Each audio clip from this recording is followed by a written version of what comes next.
The glint of early morning sunlight caught on the tears streaming down Dahlia Turner's face as she slumped against the weathered porch railing of her small homestead. The letter, crumpled in her trembling hand, contained only 5 hastily scrawled words. "I can't do this. Goodbye." 3 months pregnant, and now completely alone in the unforgiving frontier of Colorado Territory, 1873, she wondered how much more her 22-year-old heart could possibly bear. Fairplay had seemed like the answer to all their dreams when she and Thomas had arrived from Boston just over a year ago. The small mining town, nestled in the South Park Basin of the Rocky Mountains, offered opportunity and fresh beginnings. Thomas had secured work at one of the gold mines, while Dahlia had taken to frontier life with determined optimism, transforming their modest cabin into something resembling a home. The discovery of her pregnancy had initially brought joy, at least to her. Thomas's reaction had been different. Distant, concerned about another mouth to feed. And now, after weeks of increasingly cold behavior, he was gone, vanished with their meager savings and the horse they had worked all summer to afford. Dahlia pressed a hand to her still flat stomach. "What are we going to do now?" She whispered to her unborn child. Winter was approaching, supplies were low, and the small garden she had nurtured through summer was beginning to wither with the first frosts. She had no family to turn to. Both her parents had died of influenza before she and Thomas had headed west, and few friends in town. The sound of approaching hoofbeats pulled her from her despair. Wiping her tears hastily with the back of her hand, Dahlia straightened as a rider appeared on the dusty trail leading to her cabin. The man sat tall in the saddle, broad-shouldered and confident, the brim of his worn Stetson pulled low over his eyes. As he drew closer, she recognized him as Noah Armstrong, one of the ranchers whose property bordered the northern edge of town. They had exchanged only brief pleasantries at the general store, but his reputation in Fairplay was solid. A fair businessman, hard worker, and notably unmarried at 30 years old, which kept many of the town's eligible young women in a perpetual state of hopeful scheming. "Morning, Mrs. Turner," he called, reining his chestnut mare to a stop several yards from the porch. His eyes, a deep shade of green, swept over her face, no doubt taking in her red-rimmed eyes and disheveled appearance. "I'm sorry to intrude, but I was riding fence and spotted some tracks heading north." He paused, seeming to choose his next words carefully. "Your husband's sorrel has a distinctive shoe mark. Thought you should know he appears to have ridden out before dawn." Dahlia's throat tightened, so it was true. Thomas hadn't just gone to town or taken a day away to clear his head. "He was truly gone. He's not coming back," she said, her voice barely audible. Noah dismounted, tying his horse to the hitching post before approaching the porch with measured steps. "Madam." "My husband left when I got pregnant," she said, the words tumbling out before she could stop them, accompanied by fresh tears that she angrily brushed away. For a moment, Noah Armstrong stood silent, his weathered face unreadable. Then something in his expression shifted, a hardening around the eyes, a tightening of his jaw.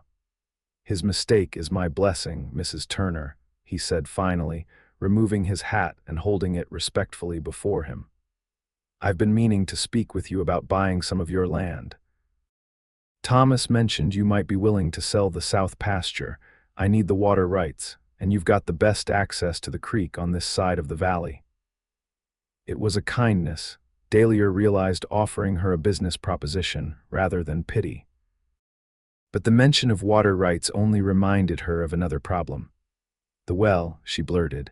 "The well's been running low. Thomas was supposed to dig it deeper before." Her voice trailed off. Noah nodded thoughtfully. "I could help with that. I've dug a few wells in my time." He glanced at the darkening sky.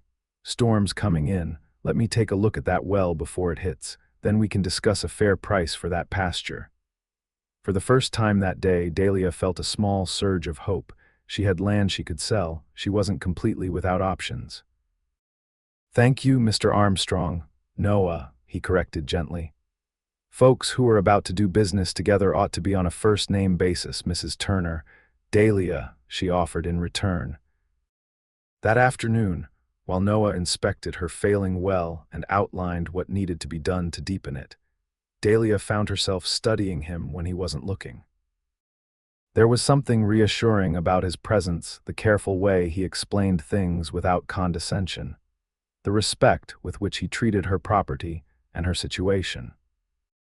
By the time he left, promising to return the next day with proper equipment and perhaps a couple of hands from his ranch to help, Dahlia felt steadier than she had in weeks. True to his word, Noah returned at first light, bringing not only tools but also food, fresh bread, a cured ham, and a basket of early apples from his orchard. "Can't work on an empty stomach," he explained simply when she tried to refuse the charity. Over the next 2 weeks, Noah and his ranch hands transformed her homestead. The well was deepened, the roof patched before the autumn rains began in earnest, and the woodpile stacked high enough to see her through at least half the winter. All this was done ostensibly as part of their business arrangement. Noah purchased 10 acres of her south pasture for a fair price, but the work he put in far exceeded the value of the land. As October progressed, Dahlia found herself watching for the dust cloud that signaled Noah's approach each morning. Their conversations, initially stilted and businesslike, gradually warmed. She learned he had come west after the Civil War, building his ranch from nothing over 7 years of back-breaking work. He now ran 200 head of cattle and employed 6 hands year-round. "Why help me?" she asked one evening as they sat on her porch, watching the sunset paint the mountains gold and crimson. "You've done far more than our agreement required." Noah was quiet for a long moment, rolling a cigarette between his fingers without lighting it. "My sister," he said finally, found herself in a similar situation back in Missouri. Husband left when she was expecting. No one stepped in to help. His voice grew rough. She didn't make it through that winter, neither did her baby. Dahlia's hand instinctively moved to her stomach, now showing the first gentle swell of her pregnancy. "I won't let that happen again," Noah said with quiet determination, "not when I have the means to prevent it." As November arrived with its biting winds and first dustings of snow, Dahlia realized her feelings for Noah had grown beyond gratitude. There was something about his steady presence, his integrity, that called to her. But she was still a married woman, technically, even if Thomas had abandoned her. And she carried another man's child. The town of Fairplay, predictably, had begun to gossip. Noah Armstrong's daily visits to the Turner homestead raised eyebrows and sparked speculation. Dahlia felt the stares when she ventured into town for supplies, heard the whispers that fell silent when she approached. "You shouldn't come so often," she told Noah one afternoon as he split wood for her stove. "People are talking." Noah paused mid-swing, the axe held above his head. "Let them talk," he said, bringing the blade down with precision. The log split cleanly in two. "Folks will always find something to gossip about, but your reputation is my concern, not yours." He stacked the wood neatly against the side of the cabin. "Unless my visits truly trouble you." "No," Dahlia admitted. "They're the brightest part of my days." Noah's expression softened. "Mine too." The first major snowfall of the season came in early December, blanketing the valley in 2 feet of powdery white that transformed the landscape into something magical. Dahlia woke to find Noah already at her door, shovel in hand, clearing a path from her cabin to the barn where her 2 milk cows and small flock of chickens needed tending. That evening, as they shared a simple supper of rabbit stew, Noah broached a subject that had clearly been on his mind. "Winter's setting in hard," he said, watching her over the rim of his coffee cup. "This cabin's drafty, and you shouldn't be alone when your time comes." He set his cup down with deliberate care. "I have a proposition for you, Dahlia." She looked up, startled by his formal tone. "My ranch house has 4 bedrooms and only 1 occupant. I'd like to offer you a place there until spring, a proper arrangement with you as a boarder." My housekeeper, Mrs. Holloway, lives in town but comes daily. Your reputation would be secure." "I can't possibly. You can and you should," Noah interrupted, his voice gentle but firm. "That baby is due in April, and mountain winters are no joke. Think of your child, if not yourself." Dahlia did think of her child constantly. The fear of bringing a new life into the world alone terrified her more than she cared to admit. "What would people say?" she whispered. "They'd say you're making a sensible decision to ensure your health and the baby's. Anyone who suggests otherwise will answer to me." The steel in his voice left no doubt he meant every word. After a sleepless night weighing her options, Dahlia agreed to Noah's proposal. A week later, she found herself installed in a sunny bedroom at Armstrong Ranch, her few possessions arranged carefully around her. The house was everything her small cabin was not: warm, solid, and built with care and attention to detail. Large windows faced east toward the mountains, and a stone fireplace dominated the main living area. Mrs. Holloway, a widow in her 60s with sharp eyes and a surprisingly kind heart, took Dahlia under her wing immediately. "About time this house had a woman's touch," she declared, showing Dahlia around the kitchen. "Mr. Armstrong built all this, but hasn't the first idea how to make it truly livable." December melted into January, and Dahlia's pregnancy became more pronounced. Dr. Wilson from Fairplay visited twice to check on her progress, pronouncing both mother and child to be healthy despite the earlier hardships. "You've landed on your feet, Mrs. Turner," the elderly physician remarked. "Good thing, too. We lose too many mothers and babies in these mountains." Noah kept a respectful distance, always careful to maintain propriety despite them living under the same roof. In the evenings, however, they often sat before the fire, talking of books, music, and their lives before Colorado. Dahlia learned that Noah had fought for the Union, returning home to find his family farm in Missouri struggling. The decision to head west had been born of necessity rather than adventure. "I never regretted it," he told her one night as snow fell silently beyond the windows. "Even in the hardest times, when I was sleeping under my wagon and eating nothing but beans for weeks on end, I knew this was where I belonged." Dahlia found herself sharing stories of her own childhood in Boston, her dreams of teaching that had been set aside when she married Thomas, her hopes for her child's future. Noah listened with genuine interest, asking questions that showed he valued her thoughts and opinions, something Thomas had rarely done. In February, a letter arrived addressed to Dahlia. The postmark was from California, and the handwriting unmistakably Thomas's.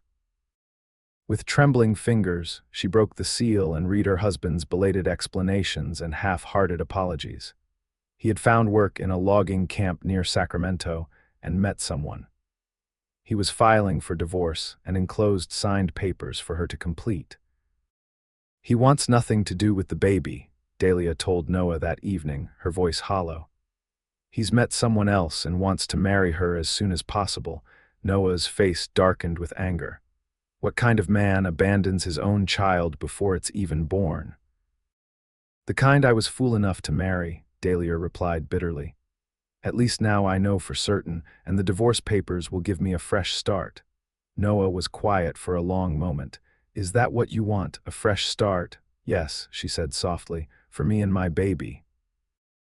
As March arrived with its promise of spring, Dahlia's feelings for Noah had deepened into something she could no longer deny was love. His quiet strength, unfailing kindness, and the gentle way he anticipated her needs without making her feel helpless had worn down the walls she'd built around her heart after Thomas's betrayal. But Noah had never spoken of feelings beyond friendship, and Dahlia feared risking the sanctuary she had found.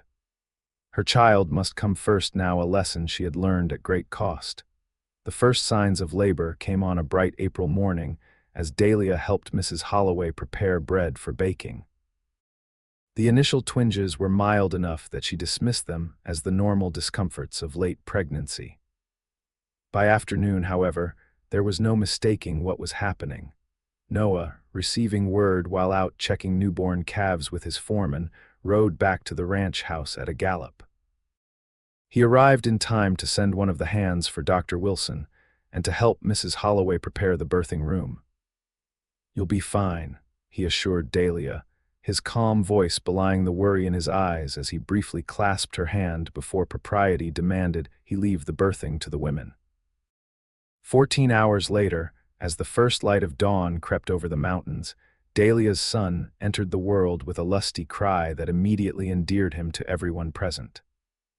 Dr. Wilson proclaimed him perfectly formed and healthy, while Mrs. Holloway declared him the finest baby boy she'd seen in all her years. "Would you like to see him?" Dahlia asked when Noah was finally permitted to enter her room. She held out the tiny bundle wrapped in soft flannel. Noah approached with uncharacteristic hesitation, looking down at the infant's red face with wonder. "He's perfect," he said, his voice thick with emotion. "Have you chosen a name, William?" Dahlia replied. "After my father. A good, strong name." Noah smiled, gently touching the baby's tiny hand with one finger. "William Turner." "Actually," Dahlia said, gathering her courage, "it will be William Chambers, my maiden name. I signed the divorce papers yesterday." Noah's eyes met hers, something unspoken passing between them. The weeks following William's birth were a blur of sleepless nights and joyful discoveries as Dahlia adjusted to motherhood. Noah kept a respectful distance while ensuring she wanted for nothing. Mrs. Holloway proved invaluable, showing Dahlia the mysteries of swaddling and teaching her to recognize the different cries that signaled hunger, discomfort, or simple baby fussiness. By June, Dahlia had regained her strength and begun to consider her future. The divorce had been finalized, freeing her legally from Thomas, but her practical situation remained unchanged. She had a small amount of money from the land sale to Noah, but not enough to support herself and William indefinitely. "I've been thinking," she told Noah one evening as they sat on the porch watching the summer sunset, baby William sleeping peacefully in her arms. "I should look for teaching positions, perhaps in Denver." Noah's hands stilled on the piece of harness he'd been mending. "You want to leave Fairplay?" "I need to support my son. Teaching is what I trained for before I married." She tried to keep her voice steady. "I can't impose on your hospitality forever." "You've never been an imposition," Noah said quietly. "Quite the opposite. Nevertheless, I need to stand on my own feet." Noah set aside the harness and turned to face her fully. "What if I offered another option?" Dahlia's heart quickened. "What option?" "Stay," he said simply. "Not as my boarder or as someone in need of charity, but as my wife." The directness of his proposal took her breath away. "Noah." "I love you, Dahlia. I think I have since that first day I saw you standing on your porch, refusing to be broken by circumstances that would have crushed a lesser woman." He leaned forward, his expression earnest. "And that boy in your arms, I'd be proud to raise him as my own." Tears sprang to Dahlia's eyes. "Are you certain? William isn't your blood. Blood doesn't make a family. Love does." Noah reached out to gently touch William's downy head. "I already love him, just as I love his mother. People will talk. They'll say you married me out of pity. Let them talk. We'll know the truth." He took her free hand in his. "I'm asking because I can't imagine my life without you in it anymore. Both of you." In that moment, with her son sleeping peacefully against her heart and Noah's honest gaze fixed on hers, Dahlia knew with perfect clarity what her answer must be. "Yes," she whispered. "Yes, I'll stay. I'll be your wife." They were married 2 weeks later in a simple ceremony at the small white church in Fairplay. Mrs. Holloway held William while Judge Parker, who doubled as the town's minister, pronounced them husband and wife. The townspeople, despite their earlier gossip, turned out to wish them well, perhaps swayed by the obvious happiness radiating from the couple or by the respect Noah commanded in the community. Life settled into a new rhythm as summer progressed into autumn. Noah formally adopted William, giving him the Armstrong name and treating him in every way as his own son. Dahlia took to ranch life with determination and growing skill, learning to manage the household accounts and even helping with the cattle when extra hands were needed. Their first Christmas as a family was celebrated with a festive gathering that included their ranch hands and several neighboring families. 8-month-old William, now crawling with single-minded determination and sporting 2 tiny teeth, was the center of attention, passed from admiring arms to admiring arms throughout the evening. "Are you happy?" Noah asked Dahlia late that night as they stood by the window, watching snow fall silently over their land. "Happier than I ever thought possible," she answered truthfully, leaning into the circle of his arms. "When Thomas left, I thought my life was over. I never imagined it was just beginning." Noah pressed a kiss to her temple. "His mistake truly was my blessing." As William grew from infant to toddler, the bond between him and Noah deepened. By his second birthday, the boy was the spitting image of his mother with her dark hair and expressive eyes. But his mannerisms increasingly mirrored Noah's, the way he studied problems before attempting solutions. His quiet determination, even the tilt of his head when listening intently to someone speaking. "He may not have your blood," Dahlia observed one evening as they watched William carefully stacking wooden blocks on the parlor floor, "but he certainly has your spirit." Noah smiled with pride. "He's going to be a fine man someday." The Armstrong ranch prospered under their combined efforts.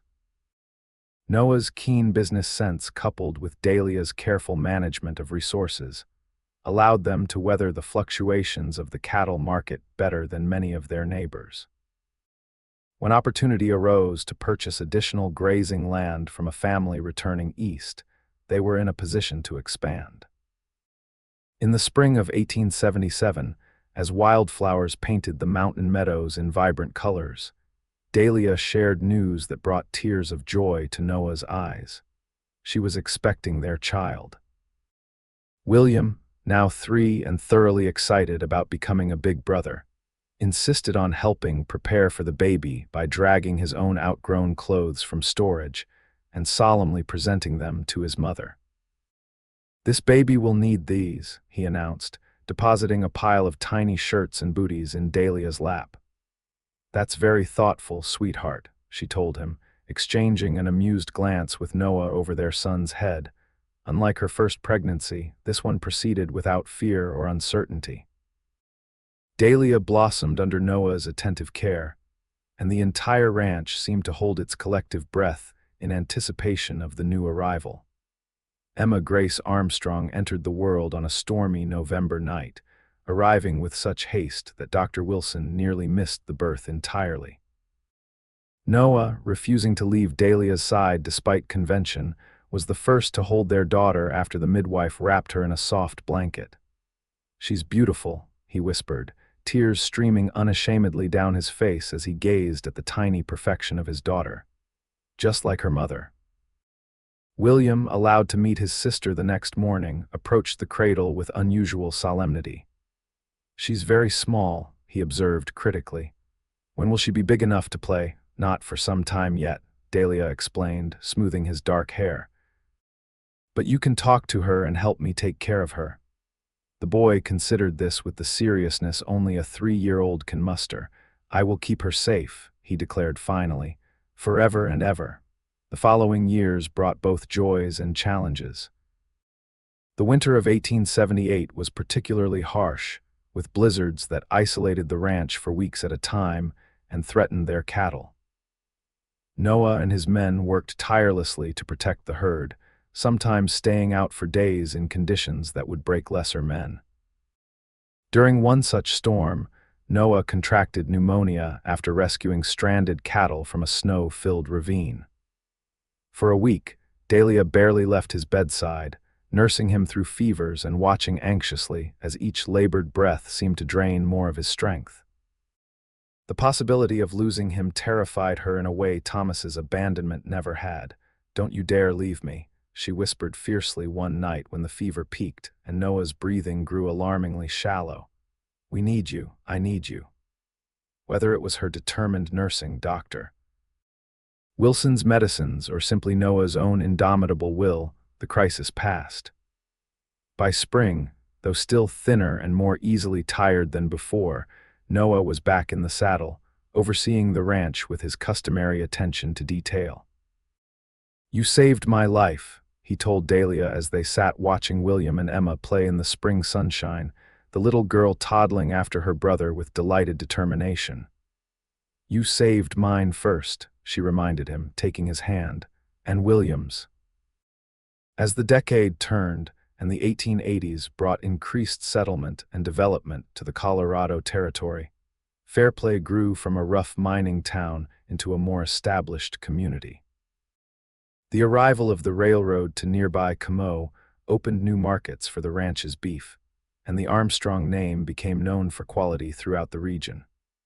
William, now 10, showed every sign of following in Noah's footsteps, absorbing knowledge of ranching and cattle with enthusiastic interest. He had his father's way with horses and spent every spare moment in the saddle or helping with ranch chores beyond what was required of him. 7-year-old Emma, meanwhile, revealed a scholarly bent that delighted Dahlia. The girl devoured books with insatiable curiosity and peppered everyone around her with endless questions about how the world worked. When Fairplay finally established a proper school in 1883, Emma could hardly contain her excitement at the prospect of formal education. "She's so much like you," Noah observed one evening as they watched their daughter poring over a new book of nature illustrations, her dark head bent in concentration. "All that intelligence and determination."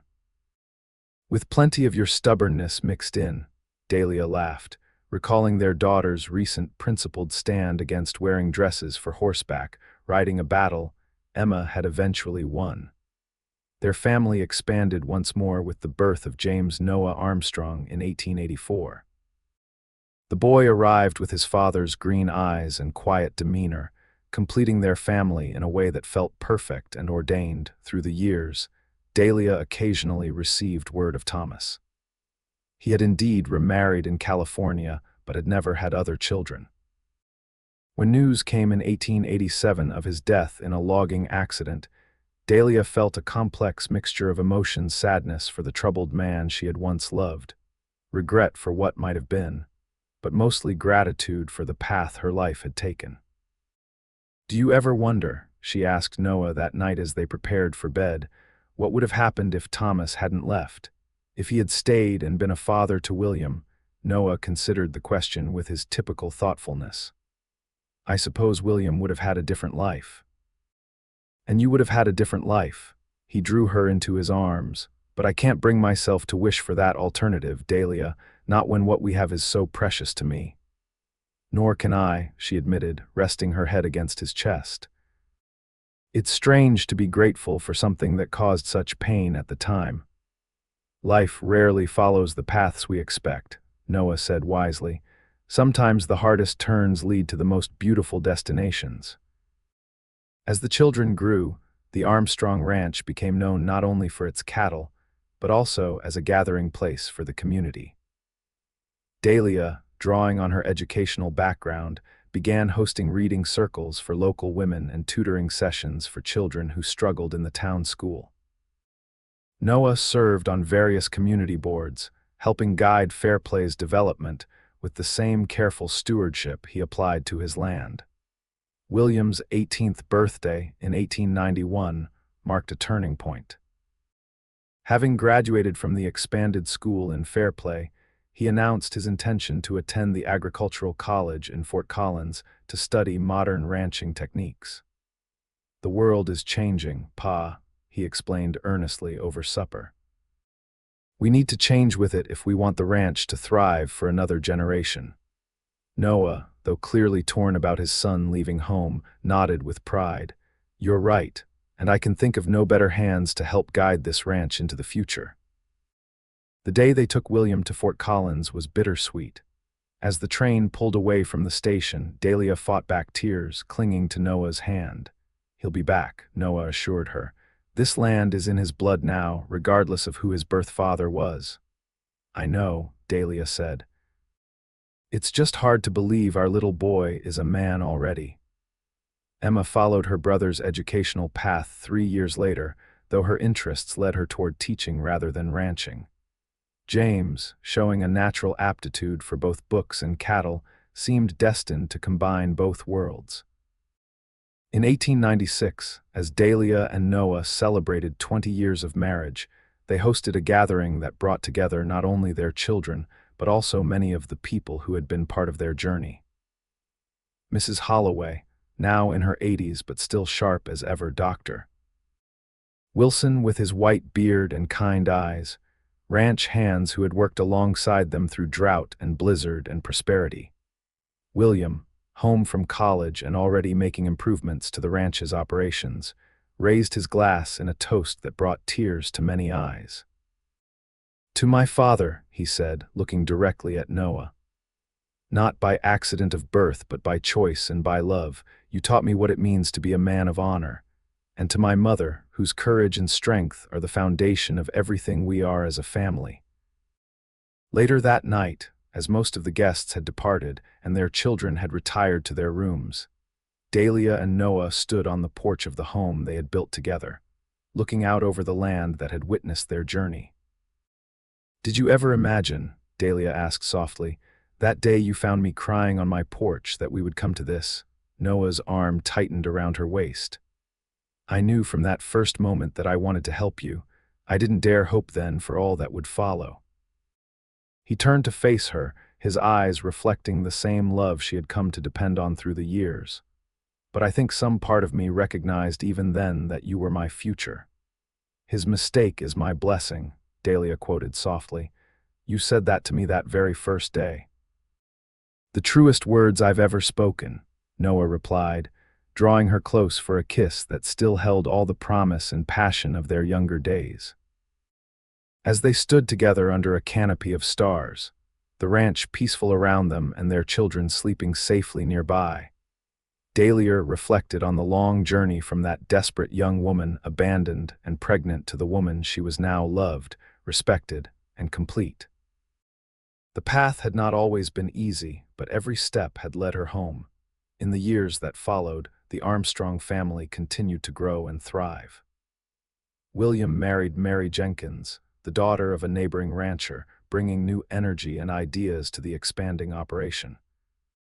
Emma completed her education and returned to Fairplay to teach, eventually taking over as headmistress of the school she had once attended as a girl. James, combining his father's ranching knowledge with his own interests in writing and record-keeping, began documenting the history of Fairplay and the surrounding area, preserving stories that might otherwise have been lost. And through it all, at the heart of the family, stood Dahlia and Noah, their partnership a testament to the power of love that chooses, love that builds, love that endures. On warm summer evenings, they still sat together on the porch, hands clasped as they watched the sunset paint the mountains gold. Sometimes they spoke of the future, of grandchildren and new adventures. Sometimes they reminisced about the path that had brought them together. But most often they simply sat in contented silence, secure in the knowledge that what they had built together would outlast them both. "No regrets?" Noah would sometimes ask, and Dahlia's answer was always the same, spoken with absolute certainty. "Not one. Every hardship led me to you." His mistake had indeed become her blessing, and through faith, perseverance, and the courage to love again, that blessing had multiplied beyond anything she could have imagined on that terrible day when she had thought her world was ending, only to discover it was just beginning.